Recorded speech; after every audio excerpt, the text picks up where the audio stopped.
today? All right, good. Okay, yeah, that was pretty much background in a nutshell. It's been 21 years now in fitness. I went to Stillman College in Tuscaloosa, worked in the fitness center areas up there, got started in it. And unfortunately, in 2005, I lost my father to cancer. And I had, me and my coworkers at the fitness center I was at, I had put together the business plan. We were going to start in Tuscaloosa, expand Birmingham, and on, doing in-home fitness and group classes around town in that area. But when my father got sick with cancer, I made a decision to bring the business to Tuskegee and move back to Tuskegee to help my mom deal with his loss. And with his blessing, in his last few months, he thought it was a great idea to bring the fitness back here first and then go eventually try to expand nationwide, because we're an in-home and virtual company, so we don't need walls. We started without a gym. Now we don't have a gym anymore. We're still a company. All right, so also I'm a proud man of God, born again, spirit filled, all that stuff. I don't, thanks to technology now, I do my Bible in a year audibly, so I just press play. And then when I'm doing stuff, I just press play. And I started that at the gym. And you can actually, if you go press play on your Bible, 30 minutes a day, you go Genesis to Revelation every year. 30 minutes. Now, I listen a little faster, but yeah, yes. Now, as a man of God, I love coming and speak to churches. I'm the teenage youth ministry leader at Bill Winston's church, Living Word Christian Center, down in the shopping center. But coming to church speaking of church is one of my favorite places, because, you normally try to be nice and polite and everything when you go places to speak, but, the thing about church members, born again Christians, we ought to hold ourselves to a little bit higher standards. I think the Bible says by Jesus' stripes we're healed, so it means we're supposed to be walking in wellness. We can do all things through Christ who strengthens us, so that means we should be able to do more than the average person. All right, if we hold ourselves to that standard. But if we just keep ourselves all the way down to the world standards, hey, we just look around and fit right in. But I don't think that's, what Jesus came for, and I don't think that was his message. That's not how we're supposed to live. So my job, when I come to churches, I kind of like to start stepping on a few toes a little bit, but don't worry. Jesus is a healer. He can heal your toes. All right, so I'm probably going to step on all of them by the time I leave, but Jesus is going to heal them. So you just keep that in mind. All right, because here's the thing. Last year I just had my 40th birthday. All right, I know I still look 25, maybe minus some hair. The thing is, as you get older, you kind of, you kind of get a little bit more, less inhibition, less inhibition. You kind of speak your mind a little more. You kind of, grandma and grandpa, they're going to really say what they really thinking, and it is what it is. You get older, you just kind of, start letting it out more. So in my 20s and 30s, when I would go around and speak and, and do presentations, it'd be all nice and all shiny and, the fruits and vegetables and exercise and all that stuff. But now that I'm 40, I done lost classmates to heart attacks. I'm 40. I've lost classmates to stroke. People younger than me to diabetes-related death in their 20s and 30s. And I mean, former gym members, former community members. We're losing people in their 20s and 30s and 40s from diabetes, heart attack, stroke, cancer. And so I gotta stop being Mr. Nice Speaker Man. I gotta really start kind of just laying it out there and saying, y'all, we gotta start taking our health extremely serious. Now the older generation, let's say, was the baby boomers and older, when you guys were growing up, you had real food. Food was actually food. Like fruit and vegetables actually grown in the ground without a whole bunch of pesticides. It was not mass produced in the way that stuff is made now. It wasn't sprayed with a whole bunch of preservatives and sprinkled in with a whole bunch of other stuff. Your food was actually food. So that's why you're still alive. But my generation, we're dying every day. And it's because today's food is not really food. Okay, so when Adam and Eve were in the garden, food was grown out of the ground, right? And that's where food grows. That lets you know right away what you're eating, if it's food or if it's not food. Can it be grown out of the ground? Do Oreos grow in the ground? Do Doritos grow? Do Skittles grow out of the ground? No, they don't. Do donuts? Do they come out of the ground? Whether they, you got a donut tree? No. All right, honey bun tree. Go ahead, pick some honey buns this morning off the honey bun tree. No, it's what those things are. I call them edible manufactured products. It's an edible manufactured product. As a matter of fact, if you look on the back of the ingredients, you'll see some stuff that says modified food starch. You might as well be eating sawdust. And some stuff actually does have sawdust in it. Like, you sit there, you thinking you're eating some cheese slices. It's not cheese, it's modified food starch. That's not food. So when you're eating, so all throughout the day where we go, we just go to drive-thrus, go to the grocery store, stop at the gas station, different places, the stuff that they're selling us, it's not food anymore. So we wonder, why do we see 20 and 30-year-olds having heart attacks, strokes, and diabetes, and all of this stuff, and teenagers in third grade having diabetes, and kids in elementary school having diabetes and stuff. It's because the food is not food. So what we got to do as a society, especially black people, all the 200 plus years of slavery, the other 100 plus years of discrimination and so forth after that, DNA, the studies are showing the DNA of African Americans has been genetically compromised due to the stress that our forefathers had to go through our ancestors had to go through. If you look at the DNA of people in Africa who did not go through slavery, their DNA is stronger than our DNA today of African Americans, because what we went through in this country, they didn't have to go through in that country. They just, have been through just their typical challenges. So we know that our DNA is more compromised and challenged. We were born at a disadvantage. So then we go to McDonald's and get a sausage biscuit and some hash browns and a sugary orange juice, and then we go to work and sit down for 4 hours, and then we go eat fried chicken and wings and fries for lunch and a sweet tea and all that, and then we go back to the office and we get some cookies and a soda, and then we drive home, we get something else, some fries from McDonald's on the way home, and then when we get home, we got fried chicken and mashed potatoes and all that stuff, and then we sit down and just watch Netflix or the news or whatever at the end of the day. Is that society's fault, or are we actually just killing ourselves? Are we just like, how many fingers can we point before we take one and just say, well, Michael Jackson say, the man in the mirror, he was right. I gotta agree with Mike on that one. So there are many fingers to point, because I guarantee you, with today's billionaires and millionaires, and they're making the food and making the things, if they can save $1 and end up making an extra $1 million, what do you think they're gonna do? If they can save $1 and make an extra $1 billion, they're gonna do it. And they don't care about you. So who has to care more about you? You or them? You have to care about yourself. The number one thing that should go in your mouth every single day is fruits and vegetables. Number one thing. I'm not a vegetarian, I'm not a vegan, but the number one thing that should go in your mouth before anything else, fruits and vegetables. Then all the other stuff can come second, third, fourth, fifth, whatever.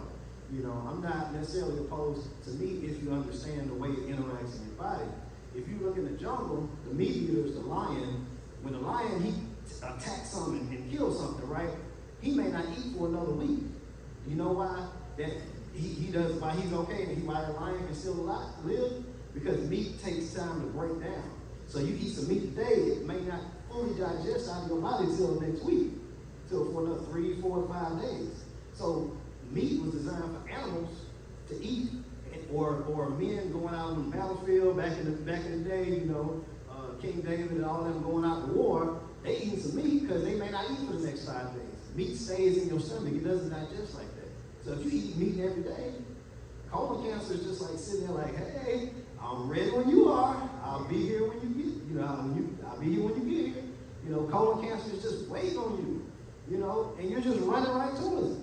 So the fruits and vegetables actually, they keep the system going and all that stuff. And the thing is, here's the problem why most Americans, people in other first world countries, you'll see Europe, you see Asia, you see everybody in every country now overweight. You know why? It's because we're lacking the motivation.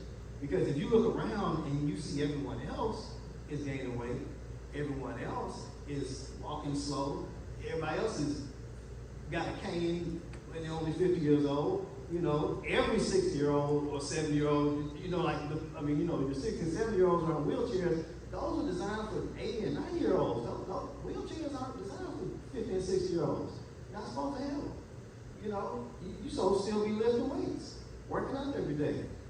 So we're lacking, number one, the awareness that they're trying, the billion-dollar food companies are out to kill us. And if we allow them to kill us, we will die. So if we keep thinking that fast food is not poison, which it is, we keep thinking that fried food is not poison, it is. It was designed, okay, if you think about world history and United States history, let's look back. Why did people start eating fried food?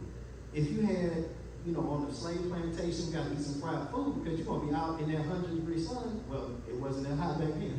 It's not like Phoenix is 110 degrees, but they might have had, 80, 90 degrees out there in the heat. They need that extra salt. They need that extra flour. They need that extra stuff. People the majority of what Americans had farms. Back in, a large percentage of Americans had farms back in the day. So when they go outside in the morning for 2 hours and they're farming, they're sweating out a lot of sweat. They're sweating out the salt. They're burning a lot of fat. But if we just wake up, eat coffee, drive to work, we ain't burning nothing. We're not burning. We're not out in the field like they used to, like the people of 100 years ago used to be. In the South, people 50 years ago probably had more farms than we do today. Am I right? Okay, so what we got to do is start either growing our own fruits and vegetables or just eating the ones that we can buy. Your farmer's market, your grocery store. The first thing you should do when you go in the grocery store is just go to the fruits and vegetables section, get those, and then, okay, now that I got the most important stuff, the stuff that's going to keep me alive, now let me go see what else I can get. All right? And, the Bible says, train up a child in the way it should go, right? So you got YouTube, you got TikTok, you got Instagram, and all that stuff, and the kids are watching all that stuff now, right? Well, you got some families that can show you that these kids in this vegan family, these kids, you can't even pay them kids to try to even think about a piece of fried chicken. You can't even pay that child. You say, hey kid, I'll give you $100 if you eat these this macaroni and cheese. They're gonna tell you keep your $100 because some families are raising their kids to where they understand they're gonna live twice as long, feel twice as good if they focus on fruits and vegetables. The rest of us, we're just kind of, letting kids eat what they want to eat. And, that's not the best way to go for the younger ones. So we talk about, every time you hear about childhood obesity, I've said it before, I'll say it again, childhood obesity is not a childhood problem. That's a parenting issue. I told you I was going to step on your toes, so, pray that you was in here, your toes. Childhood obesity has never, ever been a childhood issue. It's a parenting issue. If you allow your child to keep it bigger and bigger and bigger and bigger and bigger, and eventually more on medicine, on all these things, that's a parenting issue. So when we can get more mirrors and look in the mirror and say, what? Are we causing these problems to ourselves? Are we victims? Are we kind of the bad guy? Are we the bad guy that's messing up the good guy? We're not really just the good guy. We're the bad guy too. shooting ourselves in the foot and trying to wonder why our foot is bleeding. You know, we shot ourselves in the foot. You know, so that was my introduction. But I'm gonna give you some actionable steps to take home, and also while you're here, before you leave, I do have a podcast now at a YouTube channel where every Monday I'm trying to do a 5-minute workout video called 5 Minute Fitness, because everybody has 5 minutes. You got 5 minutes. So every Monday on my YouTube channel, I try to do 5 Minute Fitness. Every Wednesday, I try to do a motivational speech, and every Thursday, I try to do a health tip. All right. If I'm not consistent, I try to catch up the next week. But next time you go on YouTube, just search David C. Henderson. David C. Henderson, and subscribe so you can stay up to date with the videos, because I can't tell you everything here in just this amount of time. But every week I'm gonna do a health tip video, doing other things, and also motivation. Because here's the thing: raise your hand if you've been to a doctor and that doctor was overweight.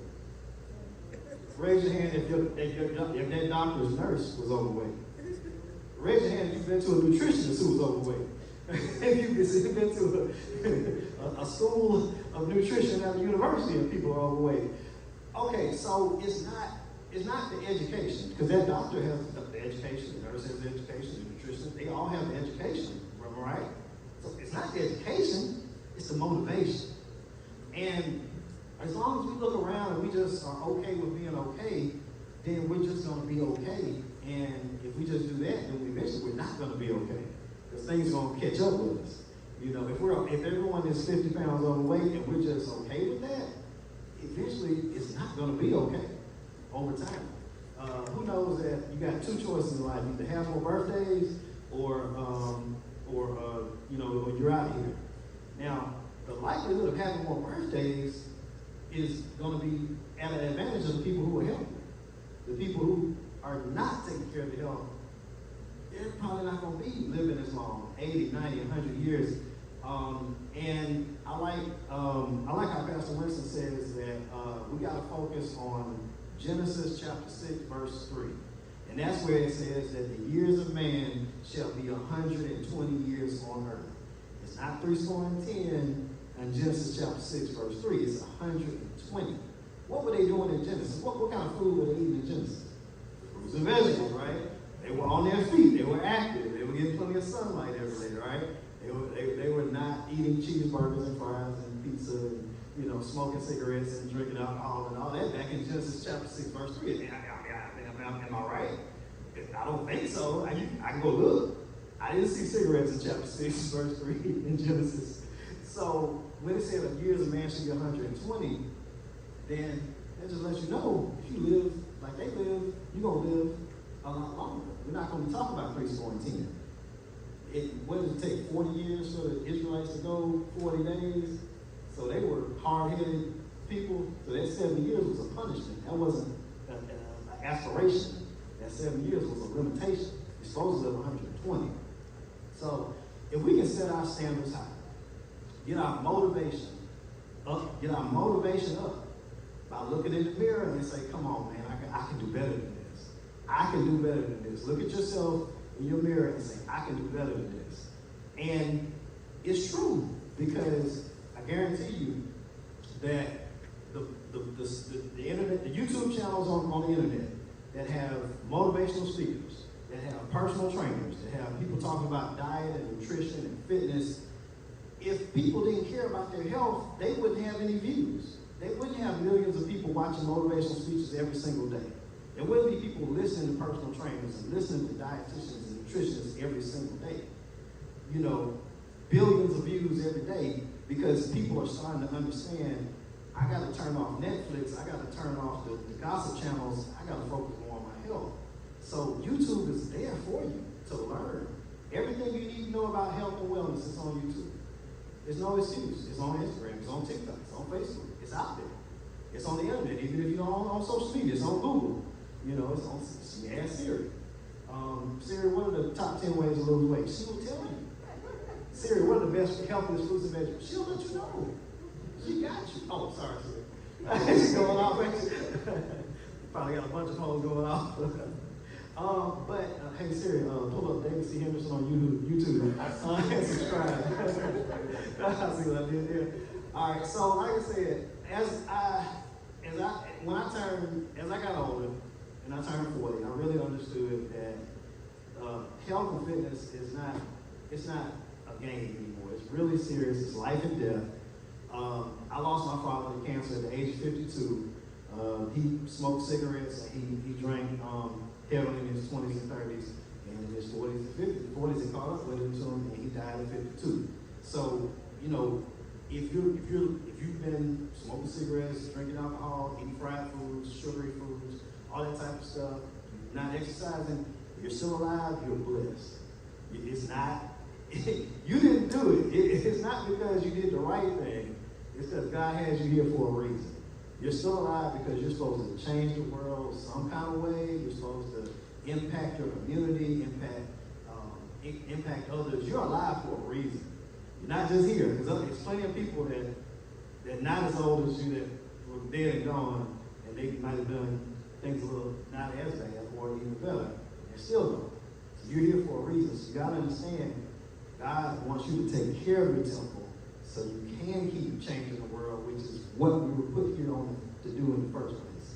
As a human being, you got one job and one job only from the time you're born to the time you die, and that's to change the world.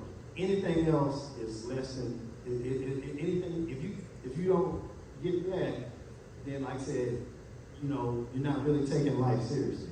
Your job as a human being is to change the world. You can't do that if you're not healthy. That's why God put you here.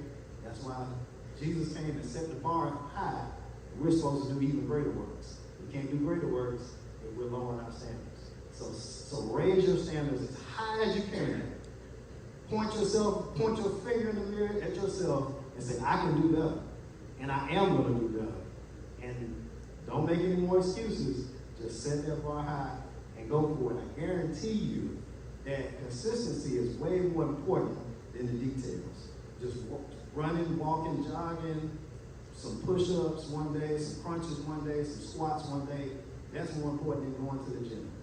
Because when my gym closed down and I had to go at home and I was working out at home, I got in better shape at home with no gym because I was being more consistent, even without a gym. Now we're working on Abbey Park, the city of Tuskegee. We're working on getting Abbey Park gym to open. That will be hopefully the new fitness center for the city, and we hope everybody supports it, comes in, get their membership, and keeps it. Not like my situation, but we couldn't quite keep enough members. But hopefully that should be coming soon. So whether you come to the gym or whether you're at home, set the bar high. Stop making excuses. Take life and death seriously. Understand, this food, this life, all the stuff out here is out here to kill us. You have to take care of yourself. Fruits, vegetables, sweat, break a sweat every day. Everybody should break a sweat. Avoid sugar, avoid super high carbs, avoid fried food, soda, smoking, drinking, and drugs, and you will be doing all things through Christ, which can help you. Thank you very much.